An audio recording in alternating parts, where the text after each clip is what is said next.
Welcome back to the Bristol City View. We are going to talk about Sam Bell. We're going to talk about Southampton, and we're also going to talk about QPR as well. But let's do all that with our happy Robins. Sam, how are you, Sam? I'm good, thank you, Mark. And yourself? Very good. We saw that Naki Wells met your daughter. Is that correct? And handed her your shirt. Yeah, what was that like for her? Yeah, she was absolutely buzzing, and Yeah. plus it was squad signed as well. Oh, The amazing. whole squad has signed a shirt. Yeah, it made her day, even after a Brilliant. bad result. Yeah, well, what a nice memory. And he's a nice guy, Naki Wells, as well.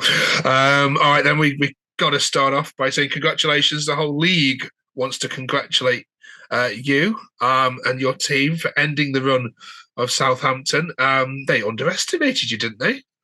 100%. They turned up. We're the most inconsistent team in the league, and they turned up thinking it was going to be an easy 3 points on their run again. But in fairness, if we'd have put five or six past them after the way we played, there could have been no complaints. Yeah. I mean, it sums it up, doesn't it? It sums up Bristol City's season in that you go and beat Southampton on the Tuesday, Wednesday And night, and then and, lose and at then home to lose to QPR. QPR. Was To it be was it sorry, after to be was it a fair case to of Q, after Lord Mayor's, was it a case of after the Lord Mayor's show then?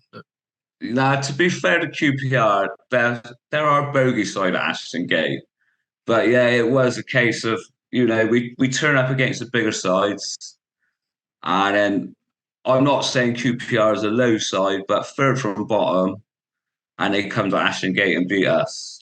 Yeah. Um, I'm in shock actually in the Southampton game that you had two forwards scoring because that hasn't happened for the majority of the season, and of course Harry scored as well. Were you shocked for that? I was glad for Cornick in a way because the fans have been on his back from day one. And, he goes out on the pitch, he tries his best. Sometimes his best isn't good enough, but, he always gives 100%. And it's been since he grew his little moustache. He's had a few good performances away to Middlesbrough and then got his goal against Southampton. Yeah. Can I just ask you about Sam Bell as well? Because again, had his critics, but I think he's massively improved. Do you think he kind of now gets it a little bit under this manager? Yes, definitely. I think he bought into the style of play. And the thing what changed the QPR game, in my personal opinion, was at the start of the game, he was having a really good go, but you could quite clearly see where he was. He tore his hamstring going on a run. And I think his injury affected the team play, sort of. Yeah. It's a shame that because he had been playing well. And just a final word on Hayden Roberts as well. Is he now justifying his place for you?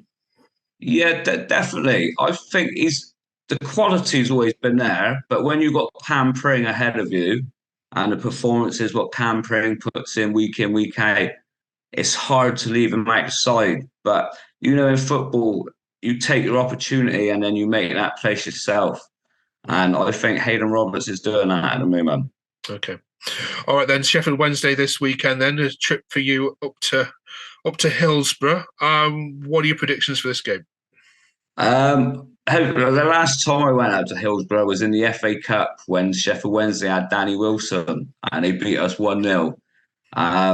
So it's nice to go back out there after a long time. I think Bristol City is going to win 2-0 out there Saturday. All right, nice one. Well, wish you all very luck. The most inconsistent side in the whole, the whole of the league. I'm Yeah. not predicting any more fixtures for you. Yeah. Couldn't script it. Thanks for joining us, Sam. And if you're a Yeah, Bristol you City take fan, care, Mark. if you're a Bristol All City right, fan take that hasn't care. subscribed, please do so. Nice one, fella. All right, cheers, mate.